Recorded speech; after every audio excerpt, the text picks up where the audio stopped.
Welcome to the Chief Endurance Officer Podcast. I'm your host, Greg McDonough. Each week, we hear real-time stories from athletes and CEOs on how to maximize performance through an endurance mindset. Let's get started. Well, welcome to the Chief Endurance Officer Podcast. I'm your host, Greg McDonough. I am super excited about our guest today. She is an endurance athlete, wellness entrepreneur, and has a passion for tech startup community. 15 years of experience working in the collegiate level of aquatics and recreational services, the founder of Race Do. Please welcome Christina Maria Reddick. Christina, welcome to the show.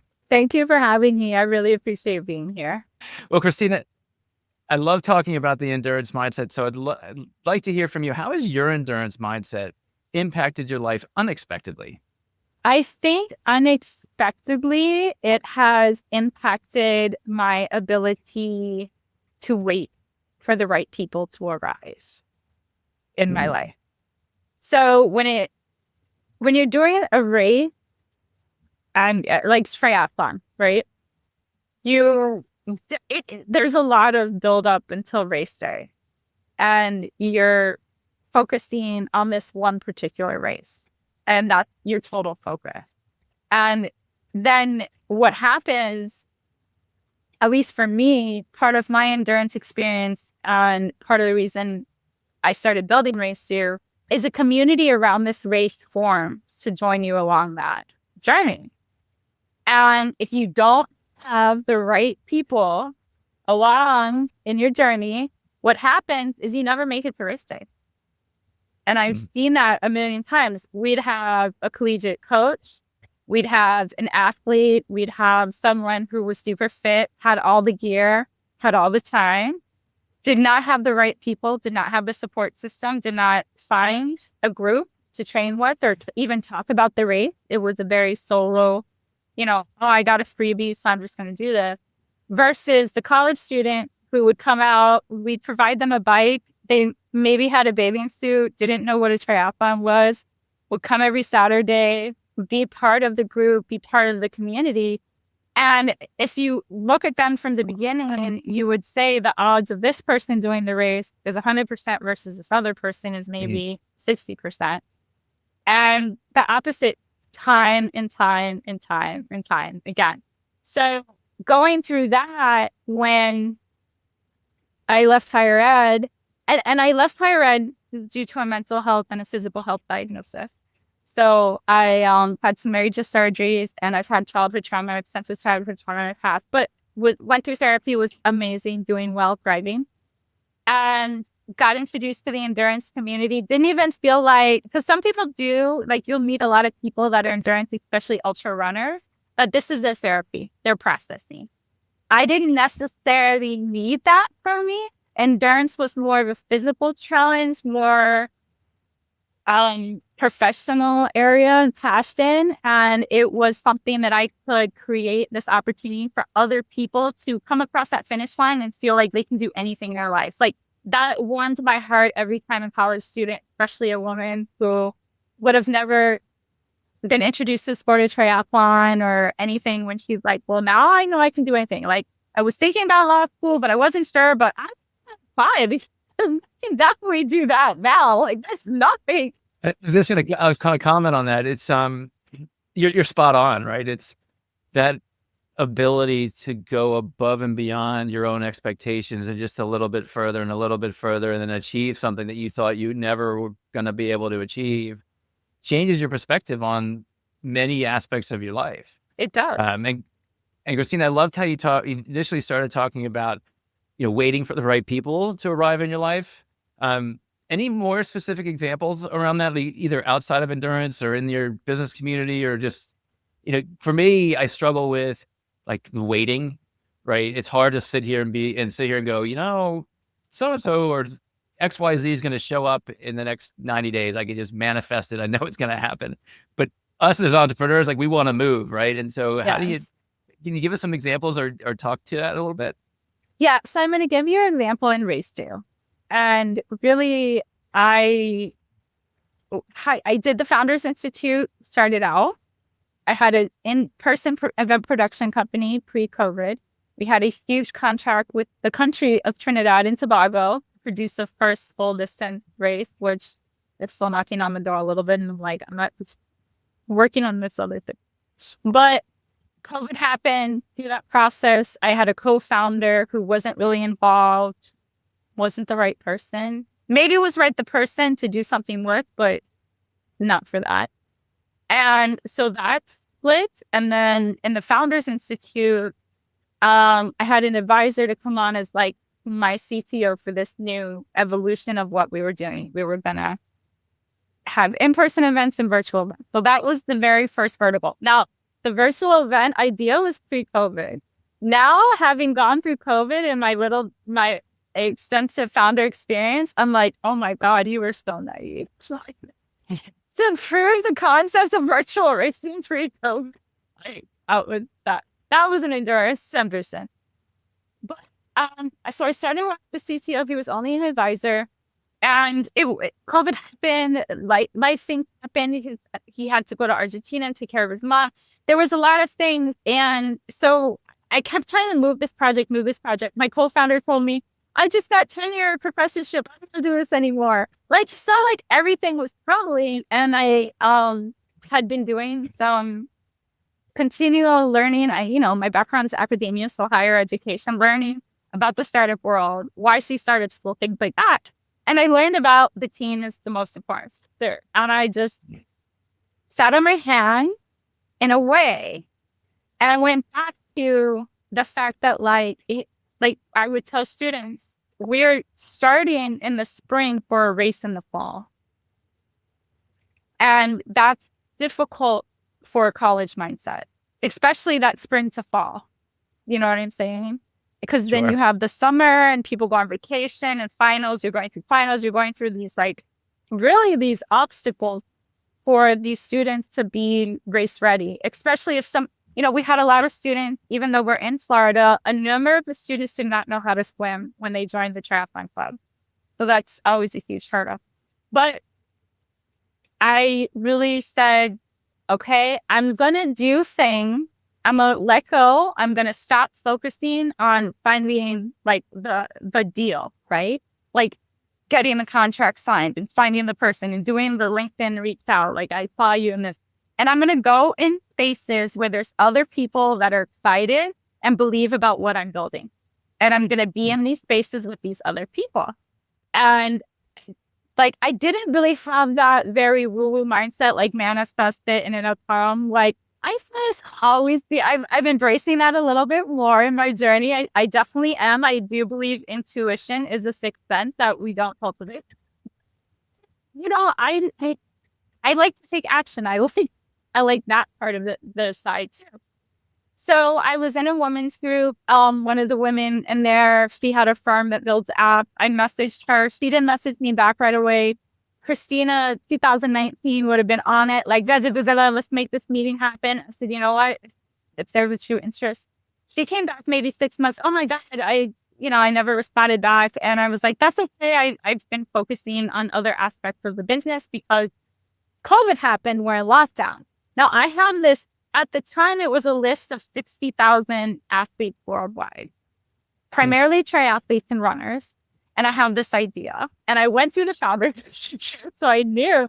And all of these virtual solutions are now getting pushed. And I'm feeling oh no, I lost my opportunity. And so I started customer validation. And I was like, it's okay, I've been talking to triathletes. So then a couple months later, I continued customer interviews. And then I met with her husband. We finally had a meeting. I think it was towards the end of 2021, maybe mid 2021. And I came, by that time I had created, I had these customer validation. Now, mind you, I'm building a tech startup. I have absolutely no tech knowledge. The advisor, when we first had our few meetings, he asked me, what language is your app? And I said, English. Okay. Love it.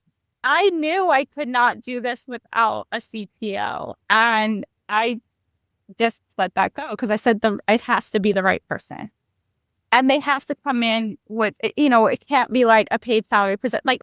That's not what we are.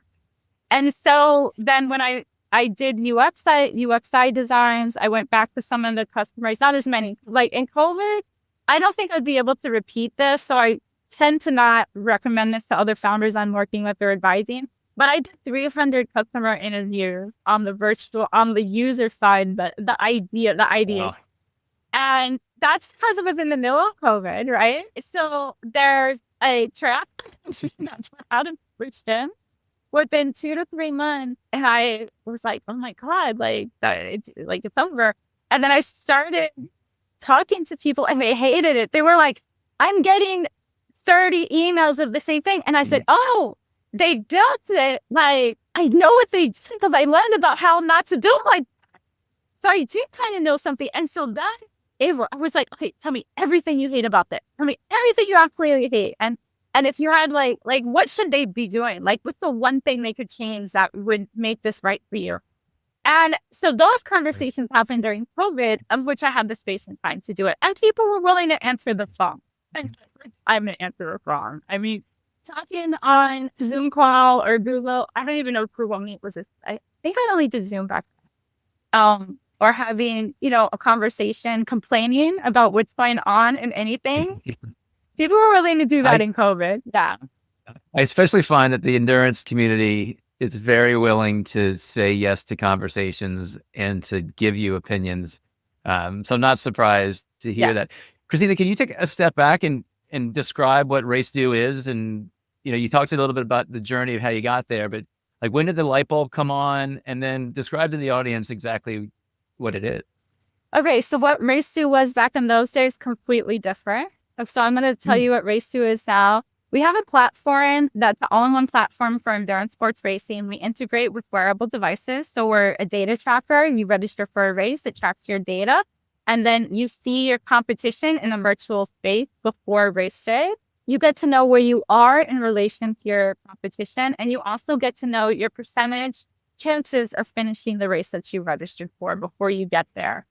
Then if you register and you want, and your race director offers it as a virtual option, that virtual race happens in our platform. So on race day, it just switches over to virtual race. And then we also do all the fulfillment and all the finish line experience for the virtual races. So you finish, you pick out your swag, we send it to you. The race director doesn't have to do any part of that. And you have a real competitive experience because you're tracking your data against other people in real time. It's validated data through our application and also through Garmin. So that's our partnership we have right now is through Garmin. And then we also offer a risk management solution for race directors for in real life races, where we use the AI to predict and let the race directors know when someone is entering cardiac arrest phase and then having a cardiac arrest on the course with their geo-tracking location so that rescue can come right away and we can reduce death on the course to 0. That's one of the big goals. So that's what we are today. What was the other part of the question? I don't remember. When the light bulb came on for you that this was a thing that you wanted to go after. I mean, many of us, especially in the entrepreneurial community, like we've got boxes full of ideas and usually one or two kind of make it outside the box and we actually put some time and effort and money behind it. So I'm curious of when this became changed from being just an idea to, hey, I'm going to go for this. I don't think there's one thing. But if I had to say what the one thing was, it would be PTSD, having the surgeries and getting PTSD and completely having to not have my full-time job. I mean, I was working on RaceDo before I left FIU, but for me, it became this one thing I had that I was not willing to give up on. I already had the right team in place and I had closed with a first investor. And I sort of gave us 10,000 check to the CCO, and we had already been starting the partnership with Garmin, having lots of meetings. And I said, look, I'm getting really bad. I need to go work on my mental health in a big way. And they're like, eh. And 9 months later, we found the version of the app, and I was there. I wasn't completely healed, but I started to learn a lot of the skills that founders need in this journey. I mean, if you watch the YouTube videos with Michael Saib, how do you say his name? Michael Seibel? I think it's Michael Seibel. That's right. From YC Combinator. A lot of times they talk about communication, knowing when to pivot, not having self-doubt, like failure, dealing with the deep depression, dealing with things like this as founders and a founder perspective. And I would literally be like somewhere listening to my headphones to this, and I'd say, well, I know how to do this now because I learned how to do it. And something that was so shameful to me before kind of became this opportunity to really dig in and learn and have an endurance experience in that, and I say like this mental health journey, is like an endurance race. You're going to have your days in the pain cave. Like that's unavoidable. You're going to have your days of recovery. Unavoidable. You don't have those two things when you're training for a major triathlon. Most likely you're going to seriously injure yourself on that race course. And so that's how I see it. That's super insightful. A couple breadcrumbs that you left me there. You mentioned the CTO, your partner, a handful of times. My question with that is, how did you know he or she was the right person? Right? I mean, it's a kind of a gamble. Like I've had partners in the past. I've had, business relationships. Some of them been successful. Some of them haven't. That's a big leap of faith into a person like this. I'm curious, like, how'd you know that, yeah, this is the right person? I think, the first thing you have to know is you're ready for that right person. So I had to know I was fully ready to share this with a CTO and to give up control and to, have boundaries, have my standards. And be firm in that and upfront and unapologetic. So that was the first kind of step in when I was in front of the right person. So it had to be someone that I could be like that in front of them, and there wasn't any static. It was almost like welcome. The second thing was I've had an introducer. So that for me, and I think that helps in a lot of startup situations. So I mentioned I met a woman through a women's entrepreneurship group based in Miami. We connected. She had an app building firm. And I didn't think that would be a solution for me because I didn't have any money. I wasn't like something already established and coming to her. So, but then we reconnected and she said, well, come let's have a meeting. My husband is actually the CTO for our firm. So I come to present like all the stuff I've done, talk about the UX, UI design, talk about the interviews and things like that. And during the conversation, I can see the excitement like building in him. He's like about to come in the chair. And he was like, he has like years of experience. He's a Silicon Valley guy back in the .com era when went there because high K and then everything went and the investors everything dried up. Like so he went through that. He worked on a product that was very early, fully back like. He was like, I really love the integration of hardware and software. And that was what our project needed. Now, I could have loved him and he didn't have that passion for what we were building. And I would say to founders, then that's not your person. Maybe they can be an advisor, but they can't be your CTO if they don't have experience, knowledge, and passion in what your application is. And that's a hard pill to swallow sometimes, to be honest. You want them daydreaming about it, right? All the time. They're out on a run, they're on their bike, they're in the shower, they're going to bed. They're constantly tinkering and thinking through possibilities. Like they're really, to your point, passionate about the work that they're doing. Yeah. The other thing that was not a requirement for me on the CTO side, because I didn't want to do this like CTO Prince Charming situation, is they didn't need to be an endurance athlete or even an athlete at all, but they needed to respect it. They need to have a high level of respect for the sport and the concept and the lifestyle. And so they're not, because I also was confident in, well, I'm great at getting not triathletes to try. I think I told a friend the other day, it's not a super great swimmer, we love swimming. I said, like everyone that knows me and like has a long-term friendship with me within 2 years, they've done a triathlon. So you might as well just get the bike now. I was laughing. I don't think that's going to In fact, I happen. have one for you. Really? Well, I'm pretty sure you're going to do a triathlon. Yeah. That's awesome. Christina, I'd love to dive in deeper into the work you're doing now in this startup community. Can you give the audience a sense of who you're working with, what groups you're part of? It sounds like you're really involved in this community now.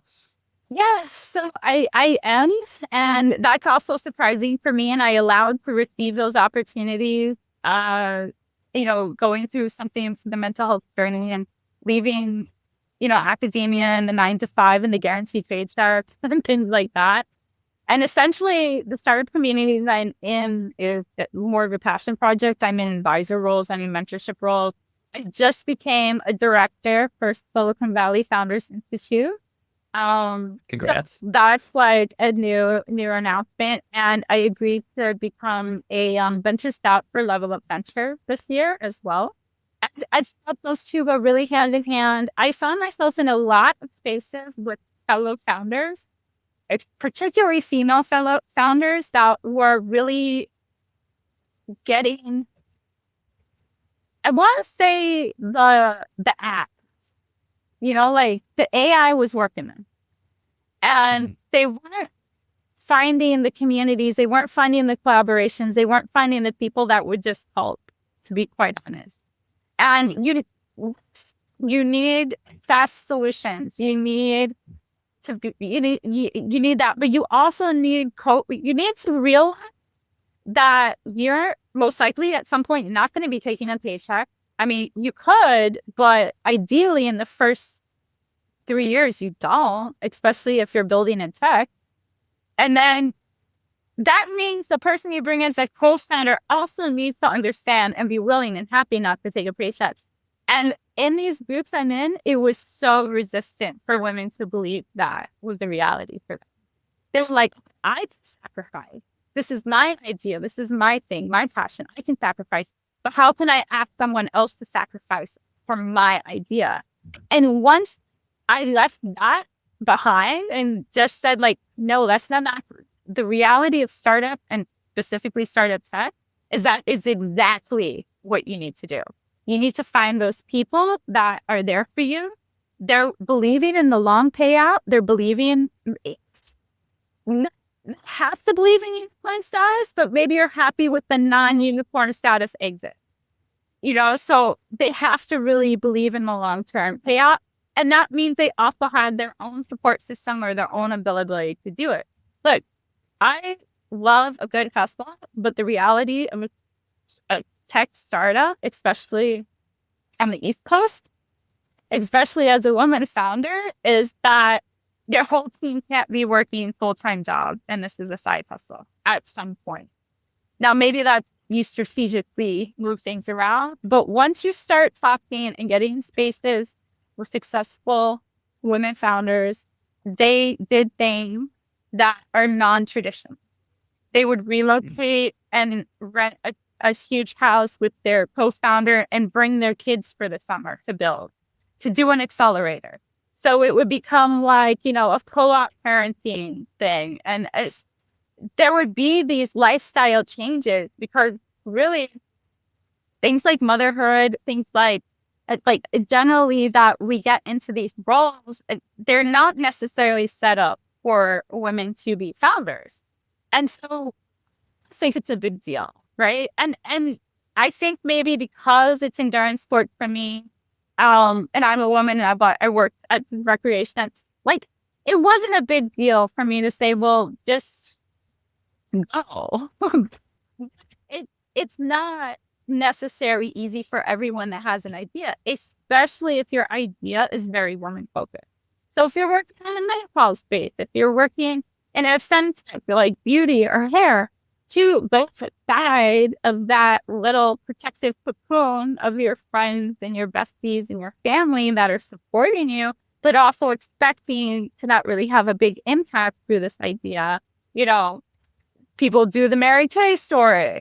And I'm like, well, yeah, that worked for her at a certain time in life and society. But today we are living in the society of startups in Silicon Valley and AI. And you want to build an AI solution that does XYZ, which means you should go, like, you'll get into Techstars, just go to Techstars or go to YC Combinator or, make it happen. And I think that's hard. I went off on a tangent there. I don't even remember what the original question was. But. Well, you nailed it regardless. And what it has me thinking through, so I've got two daughters, high schooler and a sixth grader. And my wife and I spend a lot of time sort of trying to educate them on this. One, the endurance mindset. They think the endurance racing is normal, which is kind of weird. But I also push and educate through entrepreneurship. And so prior to COVID, my oldest and I, we were building this new sort of notebook idea that you'd stick in a lunchbox and you write a little note and you open it up, it's perforated, and you open it up and there's a message and you kind of get this good little feeling. And the reason you got me thinking about it, especially about female founders, is like, how could we as a community be empowering sort of the elementary school girl, the high school girl to think about entrepreneurship, creating their own way, being willing to pick up and go, live in a house with other startup founders so they can get their idea off the ground. Any thoughts or reactions to that? Yeah, and it's very basic. Fund their ideas early. Yeah, that's what it is, basically. There's no hurdles then in asking for money. They feel they have a business idea. It deserves funding. It just like kind of washes away a lot of the other stuff. You know what I'm saying? And I mean, as a parent, you're gonna lose money. So it's fine, the concept of the startup, like the lemonade startup. But I would challenge you to do it a little bit bigger, because today funding an idea that it can have might be, taking them to a competition, to a pitch competition, so that they can see it. That might scare them, and that might say well, I'm never going to go after venture capital. But I think that's okay, because part of this is, as a parent, cultivating your child's own path, right? So you show them what's available, you show them how the world works now. In a way, you're like, okay, this is the playbook, and then also you're young, and if this isn't the playbook for you, you can form your own path.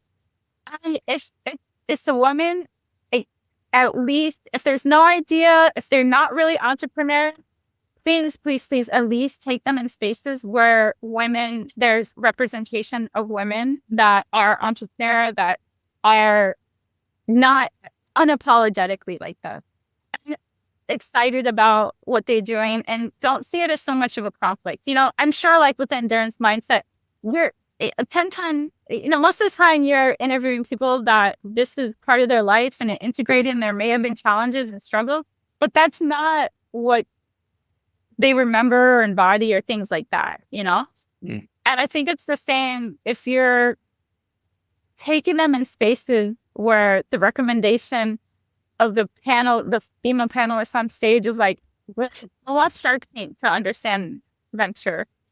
No, that's not a good space. So real authentic representation of those women. That's super helpful. You mentioned venture capital. Any words of advice of a founder who's been bootstrapping the business, thinking about venture capital? How have you seen that change over the years? How do you help founders sort of get into that space, to get into that community? Yeah, Twitter is an absolute must. Twitter and LinkedIn are absolute must.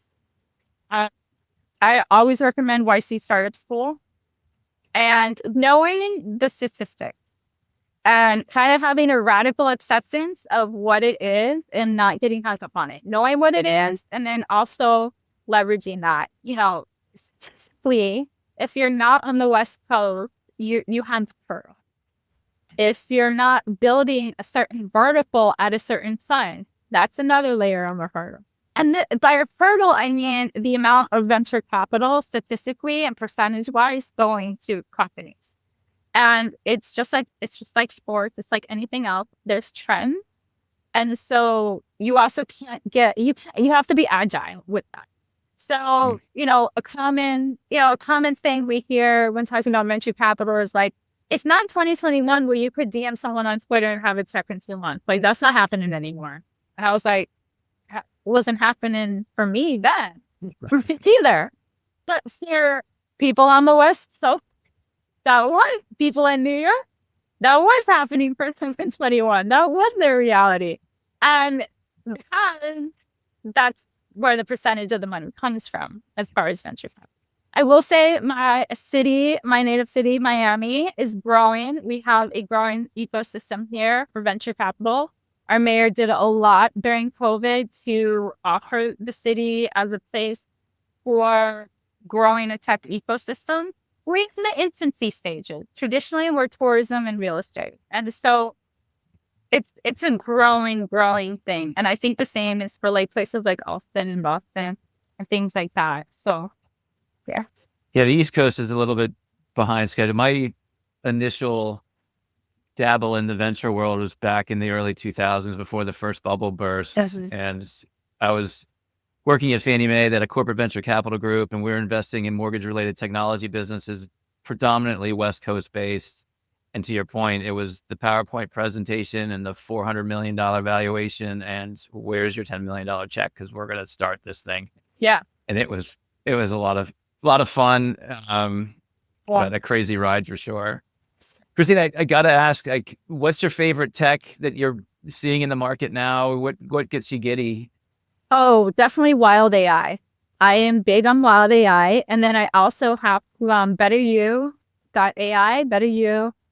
The founder, it was my first advisor. He's a Techstars mentor. So he helped me through that startup stages. So yeah, those are the two, both in tracking apps, but and both integrate and track things. And Wild AI focuses on women's sports and women's tracking and all things women. And the founder is amazing. He's a badass. I remember like part of her picture on, I think her second pitch deck is her, and she's posted it numerous places. It's her surfing, writing it while fundraising.